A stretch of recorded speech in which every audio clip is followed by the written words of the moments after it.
Hey guys, this is SoFlo Josh, and today I'm going to take you guys on a walk around of my 2023 Honda HR-V, and we're going to also do a drive. So with that being said, let's go ahead and get into the exterior so I can show you guys all around this beautiful vehicle. So I decided to go ahead and go for the sport trim. It had all the amenities that I needed: the blind spot detection and the forward mitigation, lane departure warning. It also has the hands-free system where you put your hands off of the steering wheel and cruise control. So it was everything that I needed, and it's also finished in this beautiful urban gray, or sonic gray as you can call it, paint. So let's go ahead and talk about the design. So for 2023, it's completely all new. It's also based on the 2022 Honda Civic chassis. Now the Honda Civic chassis has been renowned. It won North American Car of the Year for its outstanding performance as well as handling. So imagine just that, but in a bigger SUV or CUV size. So let's go ahead and talk about the design. So the front, we have a completely all new front fascia here. I really do like the sport front end compared to the EX and the EXL trim. I don't like the EXL trim because you get the gloss finish and it has a very different design. This is more, you know, off-road adventure kind of design with the black plastic cladding that it has all around the exterior. It's really nicely finished. You have full-on LED headlights as well as turn signals. You get the nice Honda badge there in the front. I kind of wish the Honda badge wasn't here. I wish that it was right here in the middle. I think it would look a lot better. But getting to the side, you do have active air curtains here where a lot of airflow goes around the wheel well. Speaking of wheels, the sport trim actually gets bigger rims compared to the EXL trim. So you have 18-inch Berlina black finished rims here. They are 18-inch and they're also wrapped in the Hankook 225/55 wheels right here. Very nicely done. You see how I'm telling you the black plastic cladding with this paint color is phenomenal. You do also get, for the sport trim, the black finished housing for the mirror caps. Nice door handle. With the sport trim you get the proximity key, and everything else looks very, very nice from the side profile. I really do love the line that goes from the front of the hood all the way to the side and gives it a nice body arch right here. Looks very nice. Getting into the rear, we have these beautiful LED tail lights here with reverse lights being LED as well as the turn signals, and this also lights up at night. I do like the overall design of this. It reminds me a lot of Acura, as well as the rims, you know, both do. Sport trim is the only trim that comes with the exhaust tip for now. We don't know if there's going to be a hybrid, but I assume that since the ZR-V in Japan has a hybrid powertrain, we're more than likely going to be getting it next year. More black plastic cladding, a different type of finish color to the rear, diffuser-esque, I guess you could say. It's not really a diffuser, but that's what it looks like. It's like a silver paint compared to the urban gray. And then over here have your Honda badge.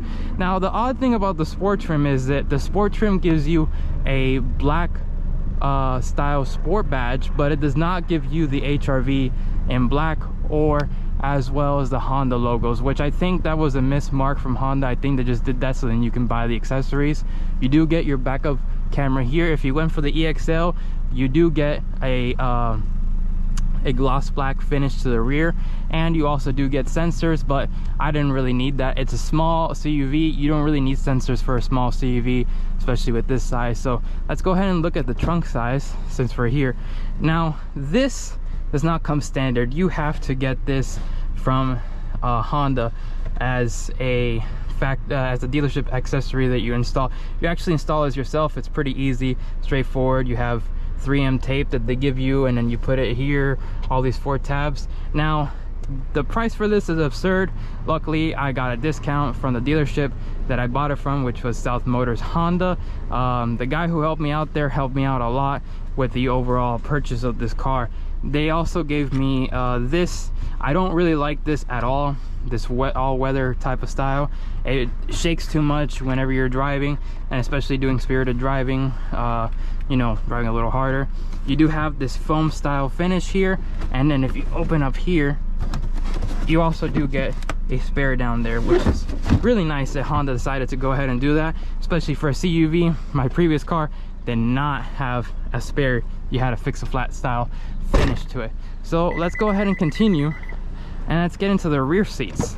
So the rear door opens relatively wide, so this is perfect for if you have child seats. You can fit it perfectly in here.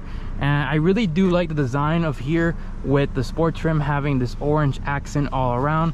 I like the overall design of the orange. You do get cloth seats for the sport trim. On the EXL you get the leather trim. I personally felt like this type of seat was more comfortable, and I'll talk about that more on the drive. So getting back here, putting down the seats is pretty easy. And one of my favorite features is this part. I know that a lot of people had complained that they didn't have the Magic seats anymore because it's the Civic chassis now instead of the Fit chassis that was for the previous generation. But I really do like how these seats, so let me show you. They fold down as you go down with the rear seats, and it's a really nice thing. It's very flat. I love the overall cargo space in here. A lot of cargo space, and I feel like they did a really great job with these seats going down as well as that side. So let's go ahead and get into the rear seats and see how comfortable it is. So being 6 foot tall, I have a lot of headspace, especially since we do not have the sunroof, so it wouldn't eat here in the back. We also get LED interior cabin lighting even in the trunk, so it's pretty good. We do not get air vents, sadly. Japan gets the air vents, and so does China, and as well as Europe will be getting the air vents. No charging ports, which is weird. Another thing that they get in Japan that we don't get here. But I'll show you guys, you do have 2 USB type B's there. Sadly, USB type C cannot be in this model because of the fact that the chip shortages is still going on, so they only gave USB type B's. Kind of wish that they gave the front part a USB type C port, but overall, I mean, it's normal. You have a nice little storage here for your files that you have or whatnot. Sadly, no matter what trim that you get, even on the EXL, you do not get a flip down area for your drinks in the rear occupants, so all your rear occupants have to put the drinks here or carry it with them. I think that was a mismark from Honda. Truly, I don't really like that. But overall, I feel very, very comfortable back here. Have a lot of about 2 inches of headspace, and yeah, it feels very comfortable back here. The seats feel very nice and plush because, you know, they're the cloth seats, and Honda's done a really good with the design pattern, as well as I was telling you about the door pocket area. So let's go ahead and get to the front space. All right, so getting into the front, nice soft touch on the top. Sadly, this is hard, which is normal, and then soft touch here as well. You do also have that nice line that's also in the trunk and in the rear seats. This is to protect from you getting in and out of the car. You do have speakers. These aren't the Bose, which is fine because I don't like Bose primarily. You do only have manual seat controls for the passenger and driver on the Sport and the base trim. The EXL comes with a driver's power seat, but the passenger seat is still manual. Kind of wish that they offered a lumbar support on this model, but sadly, I mean, if the Civic didn't have it, what makes you think that this would actually have it? So getting into the interior of the front seat, like I was telling you, door area feels very nice. You also have soft padding all around the dash. I really like the fact that they did that half digital, half analog gauge here, which is normal. The EXL still comes with this, so every single trim, even the CRV comes with this. The only one that doesn't come like this when it comes to top trims is the Civic Touring and the Sport Touring, which is kind of mind-boggling, you know, that they couldn't do a full digital gauge. Even in Japan, the ZRV actually has a full digital display. Nice controls here. Steering wheel feels very nice. You have more of that orange accent all around, that nice Berlina style gloss black. Again, auto front and rear, auto front only, but rear is actually you have to press down the whole entire time. You know, door unlock, and then windows, like I was mentioning, blind spot detection, which is a really good thing. Here's your 7-inch display here. Now you have no navigation for the 7-inch display. In fact, I think If you go for the EXL trim, you don't get built-in navigation. You have to use Apple CarPlay or Android Auto, which is normal. As you see, Apple CarPlay runs very smoothly, and I like that it's wired instead of wireless like the 9-inch display. That was another thing. I didn't like the fact that it had wireless CarPlay for the 9-inch display. I would rather have it plugged in, plus the audio comes in nice and crisp. Nice cup holders here. They have the little tabs here on the side for whatever kind of drink. Nice little cubby space for your phone here, and like I was mentioning, USB type B there, as well as here and here. Nice little passageway. You know, you can put probably some snacks there. I would say that maybe, I don't know, a Pop-Tart would be perfect there. Automatic parking brake for the car. You have 3 different drive modes. You have a normal, eco, and snow. It's kind of weird how they didn't offer a sport mode, and it's kind of weird how they offered a snow mode for the front wheel drive model. But I mean, it's Honda, and what could you expect? Hill descent control is all new for this generation, which is a pretty cool thing. Brake hold control. You have also a nice glove compartment area right here. Heated front seats for even this trim, and it's very nice. The heated seats work phenomenally. They heat up very quickly. They helped out when I was doing a trip from Miami to Orlando, and it was very nice. You have your CVT transmission. It's connected to the 2.0 liter naturally aspirated 158 to 138 pound-feet of torque. But the overall design, these seats feel phenomenal. I was telling you, the bolstering in the cloth seats are far better than the leather seats, believe it or not. And like I was saying, I did go into an EXL. I just didn't like the seats. I felt like these seats help hug you better, and they feel a lot more comfortable. And I did do a 4-hour drive from here to Orlando, and let me tell you, these seats feel phenomenal. You have one climate control zone with a, you know, just a fan speed. You can change the temperature. It goes all the way down to 57, which is their lowest temperature. But overall, love the design of this car. You know, you have your mirrors and everything here. They do slide back, which is very good, you know, instead of having just a little tab here that goes out. Don't like that. If you know the straight pipes, you know that, of course, the visor tests. So very nice people. LED front lights, like I was mentioning, and if you did get the sunroof, then there would be an area here for you to open the sunroof. But with that being said, let's go ahead and take out this puppy for a drive. All right, so starting out on the drive, let's go ahead and put in drive, and we're off. So I've owned this car for roughly about, I want to say 2 months already. The 21st, I needed a car because my lease was ending on my BMW. Yes, I had a BMW. Yes, I traded in my BMW for a Honda and a slower car in general. I had a BMW X2 M35i that had 300 horsepower, was all-wheel drive, had a limited slip differential in the front. Was a great car, but did not have the safety amenities that I needed. Didn't have Android Auto or any of those features that I truly needed. In fact, the X2 did not have blind spot control here or in Europe.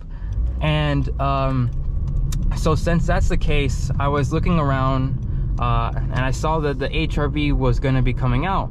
So I decided to go ahead and get this. So let's go ahead and do a 0-60 and see how good it is.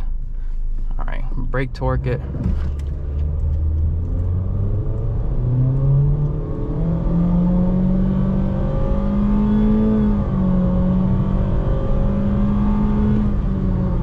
Yeah, it's not the fastest. I mean, it gets you, you know, to where you need to go for speed limit and everything like that, but you can only do so much with a 158 horsepower and only 138 pound-feet of torque on a heavy car.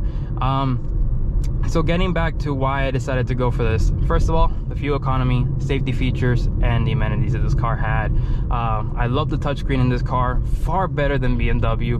So complicated. I did use the Apple CarPlay mostly in the BMW, but whenever I needed to use the regular display user interface, it was so complicated for those iDrive, I believe it was the iDrive 6 or 7 display, and it was a hassle. I really did not like it too much, but this really is super simple. You have your radio, your phones, you have hotkeys for everything.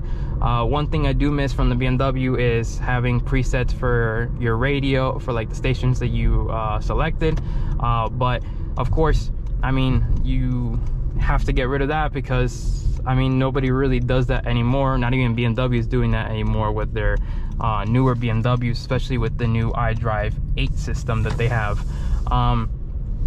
But the car handling wise, you just saw there in the turning radius, was phenomenal. I really do love the overall chassis. You know, you turn, it's direct. You have a brake-by-wire system in here, so it's very, you know, you press the brakes and immediately you're gonna go ahead and stop.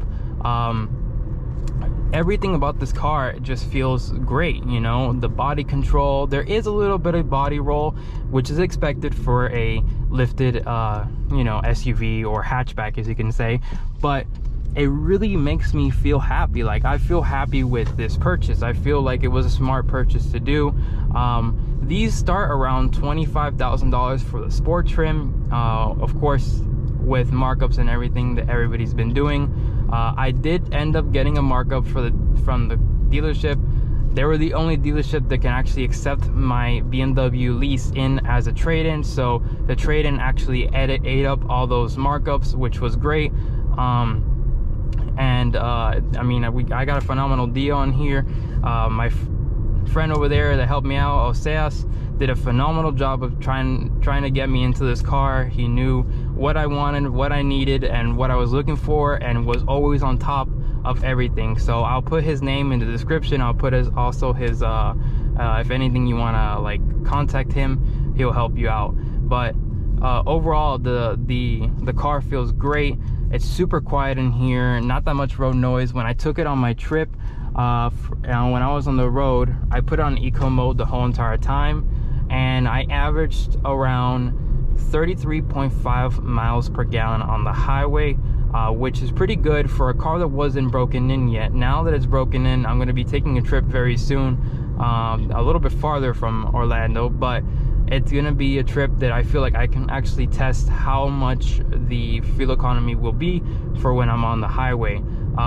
On city driving, I averaged around 27 miles per gallon. That's whenever I didn't put, you know, my feet all the way to the ground, but it was a good amount of, you know, MPG for city, especially with Miami. It's stop and go traffic. If you know and you live in Miami or in the Candle area, you know how packed it is when you're driving. I mean, you can clearly see that over here on the road. But yeah, no, but I really feel like this is a great decision that I made. The car feels phenomenal when you're driving it, and a lot of people complain about the speed and everything like that. I feel like it's adequate speed, it's adequate horsepower for a CUV. There's a ton of competition in here, and speaking of competition, some of the cars that I was looking at was actually the Kia Seltos, the Hyundai Kona. I was looking at the N line for the Hyundai Kona, and the Ford Maverick. Ford Maverick I exited out because there were so many issues with trying to get one, and I figured that I wouldn't be able to get one at all. I wanted the turbocharged version of the Ford Maverick, and if you know and you've seen all the stuff that's been going on with the Maverick, as in placing an order and getting one, it's been horrendous. The Seltos, when I went to the dealership, Southgate Kia, to go ahead and get one, they didn't have one sadly in stock, and a lot of Kia dealerships in fact did not have one. Southgate Kia has helped me in the past when I do car reviews, so that's why I mentioned them. I also went to a Hyundai dealership and I tested out a Hyundai Kona. It was an N line. I really liked the N line, the overall design of it, but the payment was way too high for it. The percentage of APR was extremely high, and I just couldn't justify paying that much money compared to what I was paying in my previous car. So out the door, what did I pay for this? So I paid roughly $30,000 because of the taxes, titles, and fees that you do here in Florida. But overall, I feel like it was a great purchase. I think that for the price that it's at, what I needed, it was justifiable for what I was going to be paying. And yeah, but I'm going to go ahead and end it here, guys. Thank you so much for watching. I hope every single one of you guys has a phenomenal day, and keep on going on whatever you're trying to do in life. You know, keep pursuing it. Don't stop. All right? Hope you guys have a phenomenal day. Bye-bye.